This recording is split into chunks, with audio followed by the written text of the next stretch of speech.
चलिए अब एक काम करते हैं, आगे बढ़ते हैं। हमारे साथ बातचीत करने के लिए एएसके हेज सॉल्यूशंस के सीईओ वैभव सांघवी मौजूद हैं। उनसे बात करते हैं। वैभव जी, गुड मॉर्निंग। वैभव जी, क्योंकि आपके पास एक लॉन्ग शॉर्ट फंड का एडवांटेज है इस समय, ये आपके लिए एक परफेक्ट मार्केट है। अच्छा, ये बताइए इस समय ओवरऑल व्यू क्या है मार्केट को लेकर, क्योंकि हमने एक बहुत बड़ी करेक्शन देखी, उसके बाद पिछले कुछ महीनों में शानदार रिकवरी भी आई है, और पिछले एक हफ्ते से मार्केट इंडेक्स पे कंसोलिडेट कर रहा है, लेकिन स्टॉक स्पेसिफिक शानदार मूव्स रहे हैं। आपका क्या व्यू रहेगा? एब्सोल्युटली राइट अनुज, जैसे आपने कहा कि मार्च में हमने भारी गिरावट देखी और अप्रैल में बेहतरीन रिकवरी भी देखी है।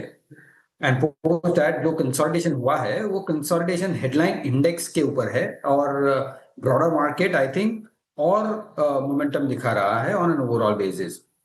ये आशा है from a market stand point के जो हम मिडिल ईस्ट में कॉन्फ्लिक्ट देख रहे हैं, not only it gets settle in some time, ये भी देखेंगे कि और एक्सपेक्टेशन है कि ऑयल यहाँ से करेक्ट होगा। एंड लास्टली कि अगर हम अर्निंग्स को भी देखते हैं, जब भी जितने भी यहाँ से डिक्लेयर हुए हैं, आई थिंक जिस हिसाब से अर्निंग्स आई हैं और खास करके कमेंट्री आई है, आई थिंक वो काफी एनकरेजिंग रही है from an overall market standpoint. So इसी कारण हम ये मोमेंटम बरकरार देख रहे हैं। ऑफ कोर्स जो हेडलाइन इंडिसेस है कंसोलिडेट इस कारण भी हो रही हैं कि एफपीआई की सेलिंग अभी तक भी हम ये नहीं देख पाए हैं कि स्टेबलाइज हुई है। सो उसी के कारण हम फ्रंटलाइनर्स में प्रेशर कंटिन्यू देख रहे हैं अनुज। अच्छा वैभव जी, अब एक काम करते हैं, सेक्टर दर सेक्टर आते हैं। आपने ऑयल गैस स्पेस की बात की, आपने ऑयल का जिक्र किया और एज अंडरलाइन, आपका मानना है क्या है, अगर इस ट्रजेक्ट्री में ऑयल नहीं टिकेगा, एक सवा डेढ़ दो महीने बाद इसका रिप्लेसमेंट होना लाजमी है, तो आप एविएशन पे, ओएमसीज पे, पेंट कंपनियों पे थोड़ा सा एक्सपोजर, थोड़ा सा रिस्क लेकर बढ़ाने की वकालत कर रहे हैं, इसका मतलब? ऑफ कोर्स आई थिंक अगर हम देखें कि ये जो भी क्रूड इन्फेक्टेड सेक्टर्स हुए हैं at least for the last 2 months, और साथों साथ क्वार्टरली रिजल्ट्स भी डिसेंट आए हैं अलॉन्ग विद कमेंट्री के हमने प्राइस इंक्रीज करी है हमारे प्रोडक्ट्स में, और हमें लगता है कि ये सस्टेनेबल है और ये हमारी मार्जिन को डेंट नहीं करेगी आगे जाके, even if the crude stays at here. So अगर हम देखें कि अगर क्रूड करेक्ट होता है तो उनको डेफिनेटली अर्निंग्स में टेलविंड रहेगी।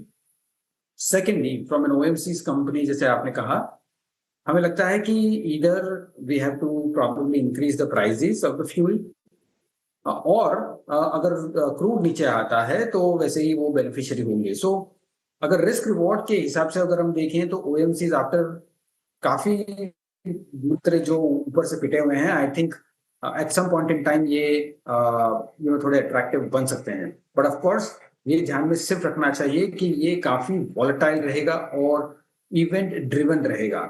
सो ये ध्यान में रख के ही ट्रेड करे, ऐसी सलाह रहेगी। ओके, बिल्कुल, ये ध्यान में रखना बहुत ज़रूरी होगा।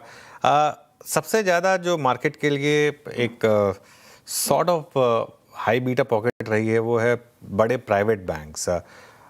इस समय आपका क्या व्यू है इन स्टॉक्स पर, और क्या इन लेवल्स पर खासतौर से प्राइवेट बैंक्स को आप एक्यूमुलेट कर रहे हैं? अनुज, आई थिंक प्राइवेट बैंक्स को अगर हम होलिस्टिक देखें लास्ट 1.5 years to 2 years में, अब काफी पैरामीटर्स में अगर लाइन बाय लाइन आइटम देखे हैं कि इन terms of their performance, right from profitability जो कि क्रेडिट ग्रोथ से लेकर एसेट क्वालिटी को लेकर, और जो वरी रही है in terms of the LDR, वो आई थिंक हर एक worry I think line by line I think they have been getting mitigated.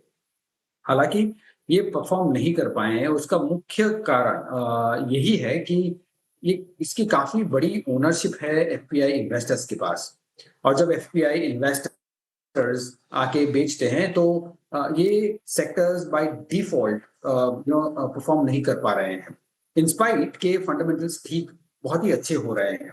Not only the valuations भी बेटर हो रहे हैं, but on an overall perspective जिस हिसाब से इंडियन इकोनॉमी बढ़ रही है, क्रेडिट ग्रोथ बढ़ रही है, और जिस हिसाब से रेगुलेटर्स भी जो छूट दे रहे हैं इन terms of protecting the balance sheets, हमें लगता है कि ये सेक्टर फंडामेंटली बहुत ही बेहतरीन है। जस्ट कि उसका टाइमिंग थोड़ा डिफिकल्ट है और प्रोबेबली कि ये कॉल लेना बहुत ही मुश्किल भी रहेगा कि कब एफपीआईज यहाँ से टर्न होंगे, प्योरली बिकॉज जो एआई ट्रेड ग्लोबली बैठ रहा है वो I think still continues. Okay अच्छा वैभव जी, मैंने आपसे क्रूड एज अंडरलाइन और उसका दशा दिशा और उसके अंतर्गत अपने पोर्टफोलियो में क्या बदलाव करने चाहिए उस पर बातचीत करें। लेकिन इसमें ये कोई राय नहीं है कि ये ऑयल शॉक और ये लगभग मार्च अप्रैल का महीना बाजार को एक सीख दे गया। बाजार ने एनर्जी स्टॉक्स पे, पावर स्टॉक्स पे थोड़ा सा शफल किया है ना। ये क्या सीख दे के गया, या फिर एटलीस्ट आपके पोर्टफोलियो में इनका स्पेस थोड़ा सा बड़ा होना चाहिए आने वाले समय के लिए? क्या ये धारणा सही है? क्या पावर स्टॉक्स पे, वैकल्पिक ऊर्जा वाले सेगमेंट पे, इथेनॉल स्टोरी पे, ईवी स्टोरी पे थोड़ा सा अपने पोर्टफोलियो को स्पेस और देना पड़ेगा क्या आपको? आपका व्यू क्या है इसमें? वीरेंद्र, सही बात कही आपने। एक्चुअली अगर हम देखें कि वैकल्पिक ऊर्जा या एनर्जी सेक्टर जो कि पावर स्टॉक्स है, काफी अच्छी दौर से गुजर रहे हैं, इन द सेंस के फ्रॉम वैल्यूएशन परस्पेक्टिव ये लॉन्गर टर्म एवरेज के करीबन है। बट अगर हम बिजनेस की बात करते हैं तो एक बड़ी डेटा सेंटर अपॉर्चुनिटी भी दिख रही है यहाँ पे। Not only data centre opportunity दिख रही है, अगर हम स्ट्रॉन्गर समर्स की भी बात करते हैं तो जनरली पीक डिमांड भी काफी बढ़ रही है। साथों साथ जिस हिसाब से हमने गवर्नमेंट की पॉलिसी देखी है for the next 10 year in terms of transmission पे कितना फोकस रहेगा उनका, हमें लगता है कि overall power and power ancillary sectors में आई थिंक ये मोमेंटम कंटिन्यू रहेगा। ये एक इंडिया फिनोमिनन सिर्फ नहीं है, अगर हम ग्लोबल इकोनॉमीज में देख रहे हैं तो I think power companies, utility companies में काफी इंटरेस्ट आ रहा है। So incremental tailwind from data centres, stronger fundamentals और अक्रॉस द रिन्यूएबल एनर्जी और ट्रेडिशनल एनर्जी जिस हिसाब से एक्सपेंशन हो रही है, हमें लगता है कि ये सेक्टर इट्स नॉट दैट कि ये फास्ट मूविंग सेक्टर रहेगा, but from a gradual perspective I think ये परफॉर्म करते रहेगा। वैभव जी, एक सबसे ज़्यादा पैसा बना है इस पूरे दौर में कैपिटल मार्केट थीम में। आई मीन 40-40, 50-50% स्टॉक्स भागे हैं इस रिकवरी में, खासतौर से बीएसई जैसे स्टॉक्स, नुवामा में शानदार मूव है। सभी मतलब पूरी की पूरी ये इकोसिस्टम ज़बरदस्त मूव डिलीवर कर रही है। आपके पोर्टफोलियो में है क्या यहाँ से रिलेटेड स्टॉक्स, और विद इन कैपिटल मार्केट्स कौन सी सब थीम ज़्यादा बेटर होंगी? नहीं Anuj, I think you are right. I think capital market stocks have done well. See अगर ट्रेडिशनल थिंकिंग की बात करते हैं और जो 20-25 साल से अगर या ज्यादा साल से मार्केट्स को ट्रैक कर रहे हैं, हमें हमेशा लगता था कि capital market stocks are very cyclical in some sense, और इसी के कारण हम वैल्यूएशंस इतने बड़े नहीं देते थे, जनरली असाइन नहीं करते थे। हालांकि what the difference has been कि से फॉर एग्जांपल जो डीमैट अकाउंट की बात करते हैं तो डीमैट अकाउंट जब हम 3 साल 4 साल के पहले देखते हैं तो करीबन 3-4 करोड़ डीमैट अकाउंट से आज वो 17 करोड़ 18 करोड़ डीमैट अकाउंट है ना। वो पूरा बेस बदल चुका है, the participation from this whole industry has change, और इसी के कारण हमें लगता है कि जो वैल्यूएशंस जो हम ट्रेडिशनली असाइन करते थे, आई थिंक उसमें एक कारण बनता है कि हम उसे रिवैल्यूएट करें।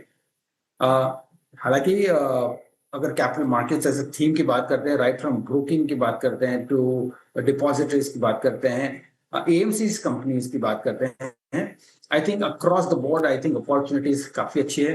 और हमारा फोकस यही है कि जो प्लेयर, जो कंपनी टेक्नोलॉजिकली फार एडवांस्ड है in terms of consumer interface, हमें लगता है कि वो बेहतरीन प्रोग्रेस करते रहेगा over the next foreseeable future, at least in the next couple of years. So ये सेगमेंट में काम करना बनता है, और उसमें से छाट कर पोर्टफोलियो में क्या रखना चाहिए वो अपने इवैल्यूएशन पर डिपेंड करेगा। अच्छा, अब आते हैं थोड़ा सा डिफेंसिव स्पेस पे। हालांकि हमने काफ़ी हद तक क्रूड से बच के चलना है अगर हमें, तो उस पर हमने बात भी की, हमने वैकल्पिक ऊर्जा की बात करी। बट कभी भी किसी क्षेत्र में जब वैभव जी बहुत बड़ी कोई मेगा डील होती है, मैंने एक्टिविटी, तो वो सेक्टर थोड़ा सा ना बाजार का अट्रैक्शन खींचता है। सन फार्मा ऑर्गेनन की जो डील थी, उसके बाद इस सेक्टर पे आपका व्यू क्या है? ऐसे ही कुछ समय पहले NBFCs में हुई थी श्रीराम फाइनेंस की डील। फार्मा में आपका रुझान किस तरफ ज़्यादा अच्छा है? और फार्मा के साथ में थोड़ा सा एडिशन उसमें हेल्थ केयर का कर देता हूँ, उसमें मैं हॉस्पिटल स्टॉक्स का भी एक अगर जोड़ दूँ, यहाँ पे आपका व्यू क्या कहता है इस वक्त? अगर हम पूरे फार्मा सेक्टर और फार्मा एंड हेल्थ केयर को देखते हैं तो टू बिगेस्ट बेनिफिट और टू बिगेस्ट डेल्टा जिसने प्रोवाइड किया हुआ है लास्ट फ्यू क्वार्टर से has been the hospital space and the diagnostic space. अगर हम डायग्नोस्टिक स्पेस में देखते हैं तो कंपटीशन कम हो रही है, प्राइसेस स्टेबलाइज हो रही है टेस्ट के, और वो पूरा रिफ्लेक्शन हो रहा है from their profitability perspective as well. On the pharma, traditional pharma अगर हम बात करते हैं, both on the generic US generic side and the local pharma companies, हमें लगता है कि स्टिल रेवलिमेट का pressure as a drug I think continued रहेगा at least in the performance for this year. अब आप उसको कैसे डिस्काउंट कर पाए, it's a very tricky one, but I think वो सेक्टर हमें रिलेटिव बेसिस पे with in the pharma and the health care, वो सेगमेंट हमें लगता है कि ये रिलेटिव अंडर परफॉर्मर रह सकता है as compare to the local pharma exposure और हेल्थ केयर में डायग्नोस्टिक्स एंड हॉस्पिटल्स।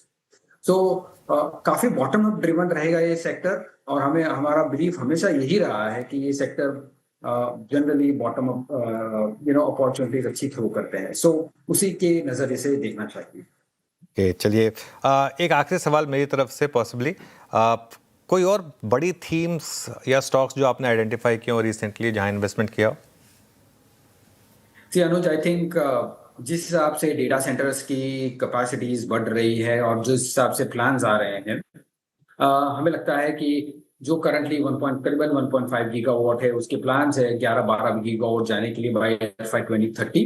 हमें लगता है तो पूरा supply chain with respect to data centres, including I would say diesel gensets और probably switchgear equipments, transmission, chillers, cooling equipments, ये पूरी सप्लाई चेन हमें लगता है कि एक अच्छी थीम बन सकती है। ऑफ कोर्स ये काफी परफॉर्म किए हुए हैं stocks, so probably we'll wait for some correction or retracement to look at it.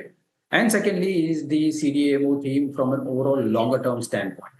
So ये दो themes हमें लगता है कि ये बड़ी niche theme है और from a longer term perspective merit बनती है। मेरा भी आखिरी प्रश्न वैभव जी आपसे, यहाँ पे हमने लगभग सभी सेक्टर्स को यहाँ पे कंप्लीट कर लिया, लेकिन commodities, metals, ferrous, non ferrous, और मैं आपसे अभी भी बात जब कर रहा हूँ तो आप ये देखिए ना कि निफ्टी मेटल इंडेक्स अपने करियर हाइस पे, ऑल टाइम हाइस पे ट्रेड कर रहा है। मेरे पोर्टफोलियो में अगर मान लीजिए 2 या 3 मेटल स्टॉक्स भी हैं, उनमें मैं पैसा, they are among the best performers, है ना, वो आपके पोर्टफोलियो को सबसे बड़ा एक सपोर्ट दे रहे हैं। क्या करना चाहिए? अभी रखें, उसको होल्ड करें?